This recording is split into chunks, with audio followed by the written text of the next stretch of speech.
अ very good morning dear aspirants. Byju's के government exams prep channel में आप सभी का हार्दिक स्वागत है।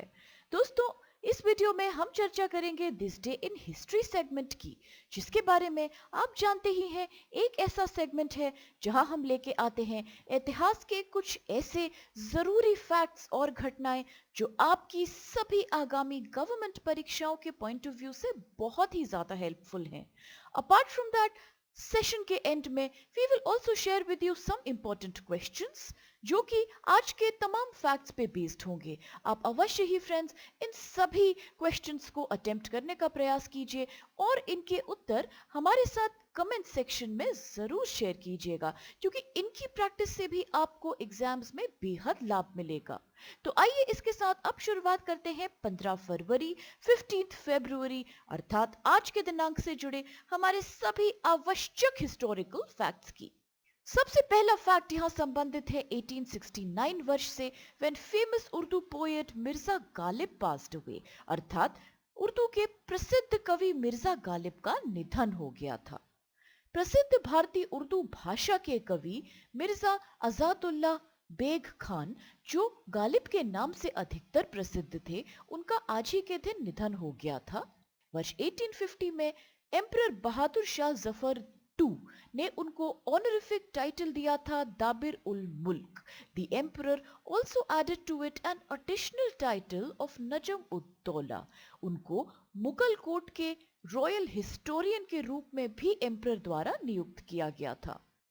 During his lifetime, the already declining Mughal Empire was slowly eroding and it was being displaced by the colonial British Raj. Or finally, as we all know, it came to an end following the defeat of Indian Rebellion of 1857, या जिसको हम first war of Indian independence of 1857 भी कह सकते हैं।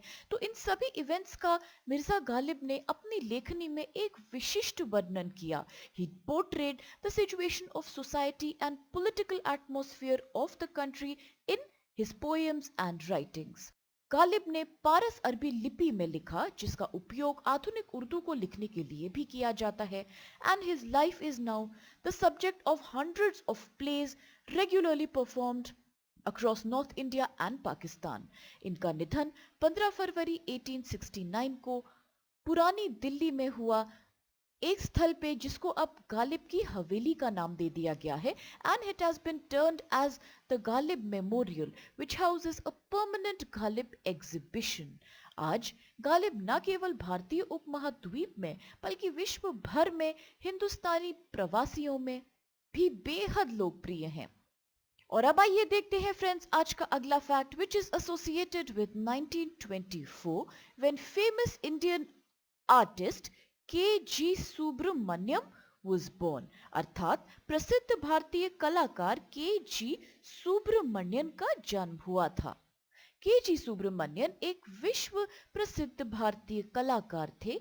He belonged to the state of Kerala. During the freedom struggle, वो actively involved थे and he was known for his Gandhian ideology. उन्होंने वर्ष 1944 में विश्व भारती विश्वविद्यालय के कला संकाय कला भवन में अध्ययन करने के लिए शांति निकेतन का दौरा किया और यहाँ नंदलाल बोस, बेनोद बिहारी मुखर्जी एंड राम किंकर बेज जैसे आर्टिस्ट्स और जैसे कला के महान प्रोपोनेंट्स की गाइडेंस में इन्होंने प्रशिक्षण प्राप्त किया। ये यहाँ रहे till 1948. After 4 years of rigorous training, he also went to study briefly in London at the Slade School of Art as a British Council scholar in 1956. वह भारत की विभिन्न फोक आर्ट्स, जैसे कि अगर बात करें कलकत्ता की तो वेस्ट बंगाल की फेमस काली घाट पेंटिंग से, Pattachitra painting from Bengal and Orissa से और केरला की फोक आर्ट से बेहद प्रभावित थे, जिसका इनके सभी वर्क्स में एक तगड़ा इन्फ्लुएंस देखने को मिला। He was also influenced by Indian court paintings. कई पुरस्कारों और सम्मानों से इनको सराहा गया, जैसे कि 1965 में इन्होंने प्राप्त किया national award from the Lalit कला एकेडमी। 1975 में भारत सरकार ने इनको पद्मश्री से सम्मानित किया। वर्ष 2006 में इनको पद्म भूषण दिया गया और 2012 में he also became a recipient of one of the highest civilian honors of Indian government known as Padma Vibhushan. यहाँ दोस्तों इनके द्वारा लिखी गई कुछ लोकप्रिय किताबों का नाम भी हम जल्दी से याद रख लेते हैं, क्योंकि इस तरह के क्वेश्चंस एग्जाम में अक्सर पूछे जाते हैं that which are the books written by famous personalities such as well known poets artists from India.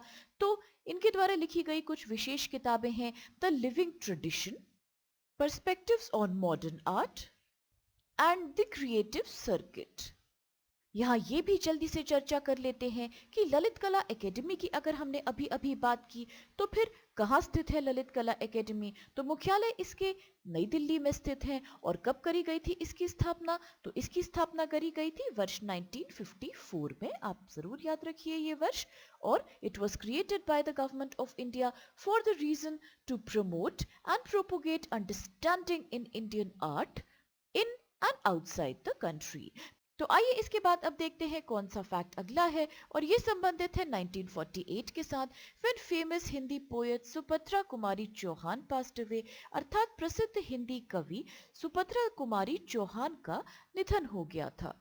Subhadra Kumari Chauhan एक जानी मानी भारतीय कवयित्री थी जो कि उत्तर प्रदेश राज्य से संबंधित थी। She joined Mahatma Gandhi's non-cooperation movement of 1920s and she became the first woman satyagrahi to experience court arrest in Nagpur, और इनको 2 बार जेल में भेजा गया था for her involvement in protests against the British rule in 1923 and in 1942। Subhadra Kumari Chauhan ने हिंदी कविता में कई लोकप्रिय रचनाएं लिखी हैं, लेकिन इनकी सबसे प्रसिद्ध कविता है झांसी की रानी, which is an emotionally charged poem describing the life of रानी लक्ष्मीबाई। ये पोएम आज तक की one of the most popularly recited and sung poems है in हिंदी लिटरेचर, और इसीलिए कई टेक्स्ट बुक्स का हिस्सा भी है, and it is very very famous for instilling a spirit of patriotism in India। उन्होंने सरल स्पष्ट शैली में हिंदी की खड़ी बोली में लिखा था। वीर कविताओं के अलावा उन्होंने बच्चों के लिए भी कई कविताओं की रचना करी थी। दी ICGS सुभद्रा कुमारी चौहान, एक इंडियन कोस्ट गार्ड शिप का भी नाम इनके ही सम्मान में रखा गया था ऑन अगस्त 6, 1976, और इंडियन पोस्ट ने इनके सम्मान में एक स्टैंप भी रिलीज किया था to commemorate her. With this, now let's have a look at the other fact of today, and this is associated with 1989। और क्या हुआ था यहाँ? That the Soviet Afghan War, जिसकी शुरुआत 1979 में हुई थी, उसका आखिरकार आज की दिनांक को 1989 में अंत हो गया था। अर्थात 1979 में शुरू हुआ सोवियत अफगान युद्ध आज ही के दिनांक को वर्ष 1989 में समाप्त हो गया था। द सोवियत अफगान वॉर, जिसकी शुरुआत दिसंबर 24, 1979 को हुई, आज ही के दिन समाप्त हुआ जब Soviet union announce that all of its troops had left Afghanistan. 1978 में अफगानिस्तान में सौर क्रांति हुई थी, जिसने सत्ता में एक कम्युनिस्ट पार्टी स्थापित करी थी। नूर मोहम्मद तारकी पिछले राष्ट्रपति दाऊद खान की जगह राज्य के प्रमुख बन गए थे। Taraki's government introduced many modernization reforms जो कि साबित हुए too radical and which left them highly unpopular, specifically in the rural area among the local communities. This led to the rise of various anti-government armed groups in the country. The government itself was divided and Taraki was killed by a rival, Hafizullah Amin, who instead now became the president. The Soviet Union, which at that time wanted a communist ally in the country, decided to interfere in the local affairs. 24 दिसंबर 1979 को काबुल में Soviet सेना तैनात हो गई। This intervention was considered as an invasion by several countries including the US and other Western nations. While the Soviet army had taken control of most cities and towns, the local insurgency groups known as Mujahideen had taken the rural parts of Afghanistan under their control. Mujahideens ने एक कड़ी चुनौती दी Soviet सेना को और उन्हें America, Pakistan, China, Iran, Egypt और Saudi अरब जैसे कई देशों का समर्थन प्राप्त था। उन्हें सोवियत संघ के खिलाफ लड़ने के लिए हथियारों और प्रशिक्षण जैसी सहायता भी दी जा रही थी। The Soviets followed a policy of wiping away the rural regions in order to defeat the Mujahideen और ऐसा अनुमान लगाया गया है कि इस युद्ध में तकरीबन 20 लाख अफगानी सिविलियंस की भी मृत्यु हो गई थी। In 1987, after the reformist Mikhail Gorbachev government came to power in Soviet Union, he announced that his government would start now withdrawing the troops और final troops withdrawal हुआ था 15 फरवरी 1989 को और इसीलिए माना जाता है कि यह युद्ध आज के दिन समाप्त हो गया था।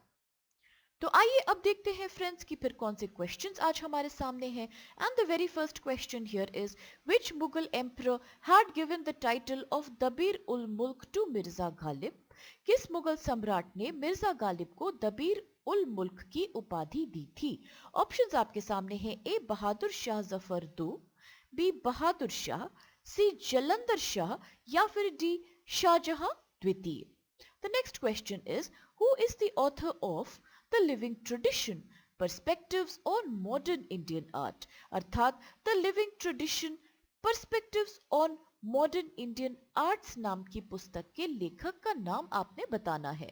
ऑप्शंस आपके सामने है। A Raja Ravi Varma, B M F Husain, C Tyeb Mehta, D K G Subramaniam. Next question is who has composed the famous Hindi poetry composition Jhansi की रानी? झांसी की रानी नामक प्रसिद्ध हिंदी कविता रचना की कंपोजर कौन है? इनका नाम आपको बताना है। From the given options which are A Suryakant Tripathi जिनको कि अक्सर निराला नाम से भी जाना जाता है, बी सुभद्रा कुमारी चौहान, सी सुमित्रा नंदन पंत या D Premchand.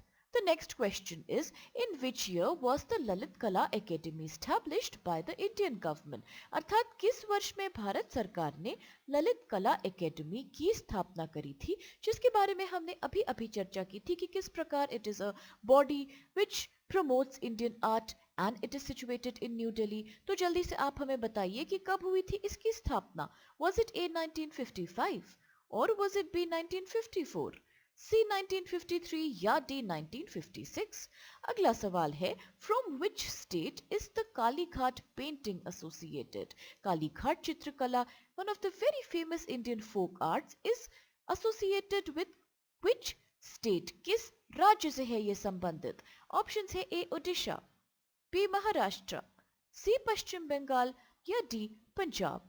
And the next question says, in which year did the Soviet-Afghan war come to an end? अर्थात सोवियत अफगान युद्ध का किस वर्ष में अंत हुआ था? ऑप्शंस आपके सामने है। ए 1978, बी 1979, सी 1986 या फिर डी 1989। अब इन सभी इंटरेस्टिंग क्वेश्चंस और कुछ बहुत ही दिलचस्प फैक्ट्स के साथ आज के सेशन को हम यही समाप्त करते हैं, इस आशा के साथ कि दोस्तों आप सभी को इससे बहुत लाभ मिलेगा।